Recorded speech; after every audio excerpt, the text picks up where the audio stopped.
ಇಂಡಿಯಾದಲ್ಲಿ ನಿನ್ನೆಯಿಂದಲೂ ಕೂಡ ವಿರಾಟ್ ಕೊಹ್ಲಿಯದೇ ಟ್ರೆಂಡ್, ಅವರ ಅಭಿಮಾನಿಗಳದ್ದೇ ಹವಾ.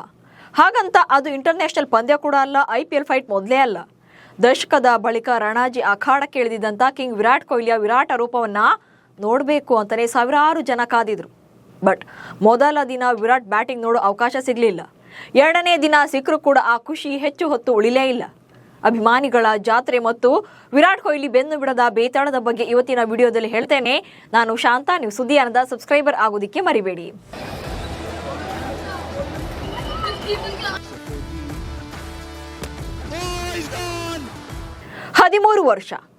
ಬರೋಬ್ಬರಿ 13 ವರ್ಷಗಳ ಬಳಿಕ ಟೀಂ ಇಂಡಿಯಾದ ಸ್ಟಾರ್ ಆಟಗಾರ ವಿರಾಟ್ ಕೊಹ್ಲಿ ದೆಹಲಿ ಪರವಾಗಿ ರಣಜಿ ಪಂದ್ಯವನ್ನು ಆಡೋಕೆ ಅಂತಲೇ ಮೈದಾನಕ್ಕೆ ಇಳಿದಿದ್ರು.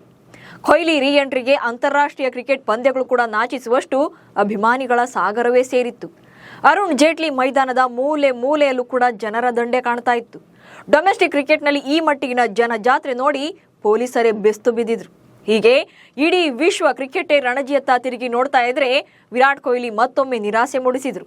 ಏನದು ನಿರಾಸೆ ಅನ್ನೋದನ್ನ ಹೇಳ್ತೇನೆ. ಅದಕ್ಕೂ ಮೊದಲು ಕೊಹ್ಲಿಗಾಗಿ ನೆರೆದಿದ್ದ ಜನಜಾತ್ರೆ ಬಗ್ಗೆ ನೀವು ತಿಳ್ಕೊಳ್ಳೇಬೇಕು. ಕೊಹ್ಲಿಗಾಗಿ ಮೈದಾನದ ಒಳಗೆ ನುಗ್ಗಿದ ಅಭಿಮಾನಿ. ರಣಜಿಯಲ್ಲಿ ಮೈದಾನಕ್ಕೆ ಇಳುವ ವಿರಾಟ್ ಕೊಹ್ಲಿಯನ್ನು ನೋಡೋಕಂತಲೇ ಅರುಣ್ ಜೇಟ್ಲಿ ಮೈದಾನದಲ್ಲಿ ಜನ ಸಾಗರವೇ ನೆರೆದಿತ್ತು. ಕ್ರೀಡಾಂಗಣದ ಒಳಗೆ ಮತ್ತು ಹೊರಗೆ ಅಭಿಮಾನಿಗಳ ಉತ್ಸಾಹ ಮತ್ತು ಕೊಹ್ಲಿ ಪರ ಘೋಷಣೆಗಳು ಮುಗಿಲು ಮುಟ್ಟಿತ್ತು. ಅರುಣ್ ಜೇಟ್ಲಿ ಸ್ಟೇಡಿಯಂನಲ್ಲಿ ಕೊಹ್ಲಿ ಪೋಸ್ಟರ್ಗಳು, ಫೋಟೋಗಳೇ ರಾರಾಜಿಸ್ತಾ ಇದ್ವು. ಆರಂಭದಲ್ಲಿ ಕೆಲವೇ ಸ್ಟ್ಯಾಂಡ್ಗಳಲ್ಲಿ ಮಾತ್ರ ಫ್ಯಾನ್ಸ್ಗೆ ಎಂಟ್ರಿ ಕೊಡಲಿಕ್ಕೆ ಅವಕಾಶವನ್ನು ಕೊಟ್ಟಿದ್ರು. ಹಾಗಿದ್ರೂ ಕೂಡ ಸುಮಾರು 20,000ಕ್ಕೂ ಹೆಚ್ಚು ಫ್ಯಾನ್ಸ್ ಸ್ಟೇಡಿಯಂನಲ್ಲಿ ಜಮಾಯಿಸಿದ್ರು. ಹೀಗಾಗಿ ರಣಜಿ ಟ್ರೋಫಿ ಪಂದ್ಯಕ್ಕೆ ಅರುಣ್ ಜೇಟ್ಲಿ ಸ್ಟೇಡಿಯಂ ಹೌಸ್ಫುಲ್ ಆಗಿದ್ದು ಇತಿಹಾಸದಲ್ಲಿ ಇದೇ ಮೊದಲನ್ಸುತ್ತೆ. ಅದರಲ್ಲೂ ಕೂಡ ಒಬ್ಬ ಅಭಿಮಾನಿ ಅಂತೂ ಮೈದಾನಕ್ಕೆ ನುಗ್ಗಿದ್ದ. ಕೊಹ್ಲಿಯತ್ತ ಓಡಿ ಹೋಗಿ ಅವರ ಪಾದವನ್ನ ಮುಟ್ಟಿ ನಮಸ್ಕಾರ ಮಾಡಿದ್ದ. ಕೂಡಲೇ ಅಲ್ಲಿನ ಭದ್ರತಾ ಸಿಬ್ಬಂದಿ ಆತನನ್ನ ಮೈದಾನದಿಂದ ಹೊರಗೆ ಎಳ್ಕೊಂಡೋದ್ರು. ಈ ವೇಳೆ ಒಬ್ಬ ಸಿಬ್ಬಂದಿ ಆ ಯುವಕನ ತಲೆಗೆ ಹೊಡೆದಿದ್ರು. ಈ ವೇಳೆ ಕೊಹ್ಲಿ ಆತನಿಗೆ ಏನೂ ಮಾಡಬಾರ್ದು ಅಂತ ಕೈಸನ್ನೆ ಮೂಲಕ ಭದ್ರತಾ ಸಿಬ್ಬಂದಿಗೆ ಸೂಚನೆಯನ್ನು ಕೊಟ್ಟಿದ್ರು.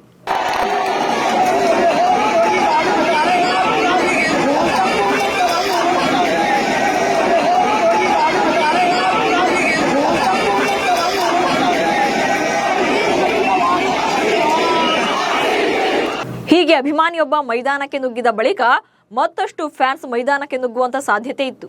ಹೀಗಾಗಿ ಬೌಂಡ್ರಿ ಲೈನ್ ಬಳಿ ಪ್ಯಾರಾ ಮಿಲಿಟರಿ ಪಡೆಯನ್ನ ನಿಯೋಜನೆ ಮಾಡಲಾಗಿತ್ತು. ಈ ಮೂಲಕ ಪಂದ್ಯ ಸರಾಗವಾಗಿ ನಡೆಯುವಂತೆ ವ್ಯವಸ್ಥೆಯನ್ನ ಕಲ್ಪಿಸಲಾಯಿತು. ಮುಂಜಾನೆ 3 ಗಂಟೆಯಿಂದಲೇ ಕ್ರೀಡಾಂಗಣದಲ್ಲಿ ಕಾದಿದ್ದ ಫ್ಯಾನ್ಸ್. ಇಲ್ಲಿ ಇನ್ನೊಂದು ಅಚ್ಚರಿಯ ವಿಚಾರ ಅಂದ್ರೆ ಕ್ರೀಡಾಂಗಣದ 15 ಮತ್ತು 16ನೇ ಗೇಟ್ ಮೂಲಕ ನಾರ್ತ್ ಅಂಡ್ ಸ್ಟ್ಯಾಂಡ್ಗೆ ಉಚಿತ ಪ್ರವೇಶವನ್ನ ಘೋಷಣೆ ಮಾಡಲಾಗಿತ್ತು. ಹೀಗಾಗಿ ಮೈದಾನದೊಳಗೆ ಪ್ರವೇಶ ಪಡೆಯೋಕೆ ಜನರ ದಂಡೇ ಹರಿದು ಬಂದಿತ್ತು. ವಿರಾಟ್ ಕೊಹ್ಲಿ ಪ್ರದರ್ಶನ ನೋಡೋಕೆ ಜನ ಮೈದಾನದೊಳಗೆ ನುಗ್ಗೋಕೆ ಯತ್ನಿಸ್ತಾ ಇದ್ರು. ಇದರಿಂದ ಸಣ್ಣ ಮಟ್ಟದ ಕಾಲ್ತುಳಿತ ಕೂಡ ಸಂಭವಿಸಿ 3 ಗಾಯಗೊಂಡಿದ್ದಾರೆ ಎನ್ನಲಾಗಿದೆ. ಅಭಿಮಾನಿಗಳ ಗದ್ದಲದ ವೇಳೆ ಪೊಲೀಸ್ ವಾಹನಗಳಿಗೂ ಕೂಡ ಹಾನಿಯಾಗಿದೆ ಎನ್ನಲಾಗಿದೆ. ಅಷ್ಟಕ್ಕೂ ಇವರೆಲ್ಲ ಬಂದಿದ್ದೆ ವಿರಾಟ್ ಕೊಹ್ಲಿ ಅವರ ಆಟವನ್ನ ನೋಡೋಕೆ. ದೆಹಲಿ ಪೊಲೀಸರು ಊಹಿಸದೇ ಇದ್ದಷ್ಟು ಅಭಿಮಾನಿಗಳು ಕ್ರೀಡಾಂಗಣದ ಸುತ್ತ ಜಮಾಯಿಸಿದ್ರು. ಇಂಟ್ರೆಸ್ಟಿಂಗ್ ವಿಚಾರ ಅಂದ್ರೆ ಮುಂಜಾನೆ 3 ಗಂಟೆಯಿಂದಲೇ ಕ್ರೀಡಾಂಗಣದ ಹೊರಗೆ ಕೆಲವರು ಸಾಲುಗಟ್ಟಿ ನಿಂತಿದ್ರು ಅಂತ ಕ್ರೀಡಾಂಗಣದ ಭದ್ರತಾಧಿಕಾರಿಗಳು ಹೇಳಿದ್ದಾರೆ. ಕೊಹ್ಲಿ ಅವರನ್ನ ಕಾಣೋಕೆ ಅಂತೆ ಹೊರಗೆ ಸುಮಾರು 2 ಕಿಲೋಮೀಟರ್ ವರೆಗೂ ಕೂಡ ಸ್ಟೇಡಿಯಂನಿಂದ ಈಚೆಗೆ 2 ಕಿಲೋಮೀಟರ್ ವರೆಗೂ ಕೂಡ ಕ್ಯೂನಲ್ಲಿ ನಿಂತಿದ್ರು. ಅಷ್ಟೇ ಅಲ್ಲ, ಮೈದಾನದ ಹೊರಗೆ ಅಭಿಮಾನಿಗಳು RCB ಅಂತ ಘೋಷಣೆಗಳನ್ನು ಕೂಡ ಕೂಗ್ತಾ ಇದ್ರು. 15 ಎಸೆತಗಳಲ್ಲಿ 6 ರನ್ ಗಳಿಸಿ ವಿಕೆಟ್ ಒಪ್ಪಿಸಿದ ಕೊಹ್ಲಿ. ಹೀಗೆ ಗುರುವಾರವೇ ವಿರಾಟ್ ಕೊಹ್ಲಿ ಬ್ಯಾಟಿಂಗ್ ಮಾಡ್ತಾರೆ ಅನ್ಕೊಂಡಿದ್ದಂತ ಅಭಿಮಾನಿಗಳಿಗೆ ನಿರಾಸೆಯಾಗಿತ್ತು. ಯಾಕಂದ್ರೆ ರೈಲ್ವೇಸ್ ತಂಡ ಮೊದಲು ಬ್ಯಾಟಿಂಗ್ ಮಾಡಿದ್ರಿಂದ ದೆಹಲಿ ಪರ ಆಡ್ತಾ ಇದ್ದಂತ ವಿರಾಟ್ ಕೊಹ್ಲಿಗೆ ಫೀಲ್ಡಿಂಗ್ ಮಾಡ್ತಾ ಇದ್ರು. ಅವರಿಗೆ ಬ್ಯಾಟ್ ಮಾಡೋಕೆ ಅವತ್ತಿನ ದಿನ ಅವಕಾಶ ಸಿಕ್ಕಿರಲಿಲ್ಲ. ಹೀಗಾಗಿ ಶುಕ್ರವಾರ ಅಂದ್ರೆ 2ನೇ ದಿನದ ಇನ್ನಿಂಗ್ಸ್ನಲ್ಲಿ ವಿರಾಟ್ ಕೊಹ್ಲಿ 5ನೇ ಕ್ರಮಾಂಕದಲ್ಲಿ ಬ್ಯಾಟ್ ಬೀಸ್ತಾರೆ ಅಂತ ಸಾಕಷ್ಟು ಸಂಖ್ಯೆಯಲ್ಲಿ ಅಭಿಮಾನಿಗಳು ಲಗ್ಗೆಟ್ಟಿದ್ರು. ಆದ್ರೆ ಆ ಕ್ಯೂರಿಯಾಸಿಟಿ ಹೆಚ್ಚು ಹೊತ್ತು ಉಳಿಲೇ ಇಲ್ಲ. 15 ಎಸೆತಗಳಲ್ಲಿ 6 ರನ್ ಗಳಿಸಿದ್ದಂತ ವಿರಾಟ್ ಕೊಹ್ಲಿ ವಿಕೆಟ್ ಒಪ್ಪಿಸಿದ್ರು. ಬಲಗೈ ವೇಗಿ ಇಮಾಂಶು ಸಾಂಗ್ವಾನ್ ಅವರ ಎಸೆತದಲ್ಲಿ ಕ್ಲೀನ್ ಬೌಲ್ಡ್ ಆದ್ರು.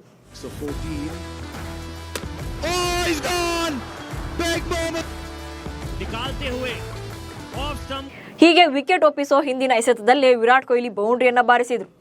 ಅದೇ ರೀತಿಯ ಶಾಟ್ ಅನ್ನ ಪ್ರಯತ್ನ ಮಾಡೋಕೆ ಹೋಗಿ ಚೆಂಡು ಅವರತ್ತ ಹೆಚ್ಚು ಸ್ವಿಂಗ್ ಆಗಿದ್ರಿಂದ ಕೊಹ್ಲಿ ವಿಕೆಟ್ ಕಳೆದುಕೊಳ್ಬೇಕಾಯ್ತು.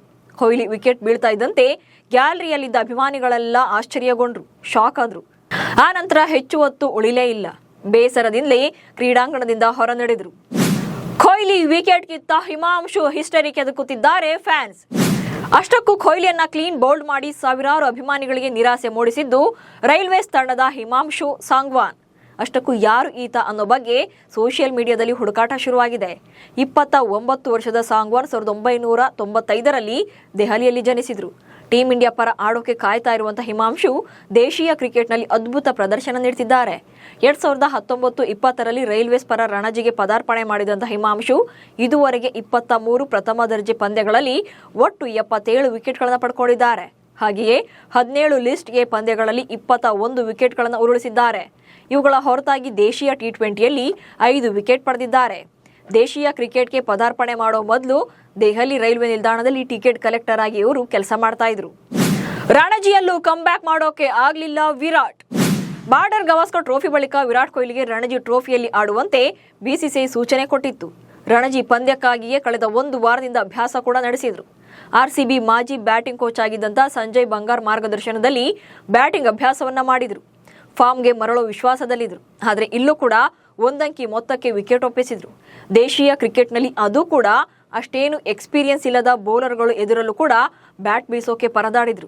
ಅದೆಷ್ಟರ ಮಟ್ಟಿಗೆ ಅಂದ್ರೆ ದೆಹಲಿ ಪರ ರಣಜಿ ಆಡ್ತಾ ಇರುವಂತ ಟಾಪ್ 8 ಪ್ಲೇಯರ್ಗಳ ಬ್ಯಾಟಿಂಗ್ ಪೈಕಿ ಕೊಹ್ಲಿಗೆ ಅತಿ ಕಡಿಮೆ ಮೊತ್ತಕ್ಕೆ ಅಂದ್ರೆ 1 ಅಂಕಿಗೆ ವಿಕೆಟ್ ಒಪ್ಪಿಸಿರೋದು.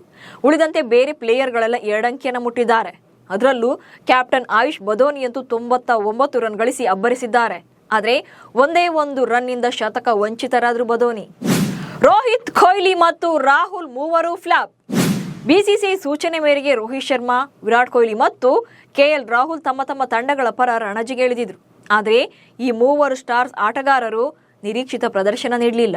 ಮುಂಬೈ ತಂಡದ ಪರವಾಗಿ ಆಡ್ತಾ ಇದ್ದಂಥ ರೋಹಿತ್ ಶರ್ಮಾ ಜಮ್ಮು ಕಾಶ್ಮೀರ ವಿರುದ್ಧದ ಮೊದಲ ಇನ್ನಿಂಗ್ಸ್ನಲ್ಲಿ ಕೇವಲ 6 ರನ್ ಗಳಿಸಿ ಔಟ್ ಆಗಿದ್ರು. 2ನೇ ಇನ್ನಿಂಗ್ಸ್ನಲ್ಲಿ 28 ರನ್ ಗಳಿಸಲಷ್ಟೇ ಸಾಧ್ಯವಾಯಿತು. ಕೊನೆಯ ರಣಜಿ ಪಂದ್ಯದಲ್ಲಿ ರೋಹಿತ್ ಶರ್ಮಾ ಆಡ್ತಾ ಇಲ್ಲ. ಇನ್ನು ಕೊಹ್ಲಿ ಕೂಡ 6 ರನ್ ಅಷ್ಟೇ ಗಳಿಸಿದ್ದಾರೆ. ಇತ್ತ ಕರ್ನಾಟಕದ ತಂಡದ ಪರ ಆಡ್ತಾ ಇರುವಂತ ಕೆಎಲ್ ರಾಹುಲ್ ರದ್ದು ಕೂಡ ಇದೇ ಕತೆ. 37 ಬಾಲ್ಗಳನ್ನು ಎದುರಿಸಿದಂತ ರಾಹುಲ್ ಅಂಶುಲ್ ಎಸೆತದಲ್ಲಿ ವಿಕೆಟ್ ಕೀಪರ್ಗೆ ಕ್ಯಾಚ್ ಇತ್ತು 26 ರನ್ಗೆ ಔಟ್ ಆಗಿದ್ರು.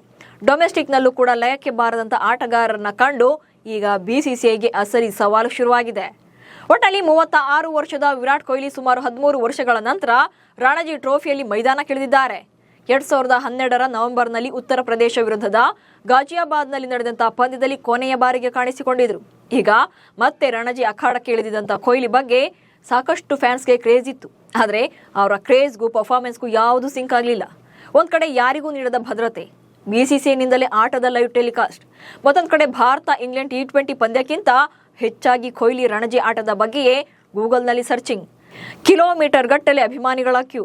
ಹೀಗೆ ಗುರುವಾರ ಇಡೀ ದಿನ ಕಾದ ಫ್ಯಾನ್ಸ್ ಶುಕ್ರವಾರ ಮಧ್ಯಾಹ್ನದ ವೇಳೆಗಾಗಲೇ ತಂಡ ಹೊಡೆದಿದ್ರು. 6 ರನ್ಗಳಿಗೆ ವಿಕೆಟ್ ಉರುಳಿದ್ದನ್ನ ನೋಡಿ ಬೇಸರದಲ್ಲಿ ಮನೆ ಕಡೆ ಹೋಗಿದ್ದಾರೆ. ನೀವು ಕೂಡ ಕೊಹ್ಲಿ ಅವರ ಬಿಗ್ ಸ್ಕೋರ್ ಬಗ್ಗೆ ನಿರೀಕ್ಷೆ ಮಾಡಿದ್ರ ಅನ್ನೋದನ್ನ ಕಮೆಂಟ್ಸ್ ಮೂಲಕ ತಿಳಿಸಿ. ಹಾಗೆ ಸುದ್ದಿಯಾನವನ್ನ ಫಾಲೋ ಮಾಡಿ. ನಮಸ್ಕಾರ.